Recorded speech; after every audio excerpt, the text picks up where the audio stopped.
مفتی صاحب، میرے پاس ایک بکری ہے 11 مہینے کی، کیا اس کی قربانی صحیح ہوگی؟ بکرا، بکری اور دمبا، ان کے قربانی کے صحیح ہونے کے لیے اسلامک کیلنڈر کے اعتبار سے مکمل 1 سال کا ہونا ضروری ہے۔ اگر سال کمپلیٹ ہونے میں 1 دن بھی باقی ہو تو ان کی قربانی درست نہیں ہوگی۔ بڑے جانور، بیل، بھینس اور ان کی فیملی کے قربانی کے صحیح ہونے کے لیے اسلامک کیلنڈر کے اعتبار سے 2 سال کا ہونا ضروری ہے۔ 2 سال کمپلیٹ ہونے میں اگر 1 دن بھی باقی ہو تو ان کی قربانی صحیح نہیں ہوگی۔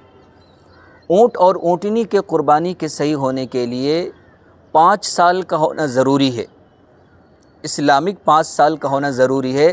5 سال ہونے میں اگر 1 دن بھی کم ہے تو ان کی قربانی صحیح نہیں ہوگی۔ البتہ دمبے کے اندر یہ مسئلہ ہے کہ اگر دمبا 6 مہینے کا ہو اور اتنا موٹا، فربا، تازہ ہو کہ دیکھنے میں 1 سال کا معلوم ہوتا ہو تو پھر اس کی قربانی صحیح ہوگی۔ یہ رخصت صرف دمبے کے اندر ہے، بکرا بکری کے اندر نہیں ہے۔ اگر آپ کی بکری 11 مہینے کی ہے تو اس کی قربانی صحیح نہیں ہوگی۔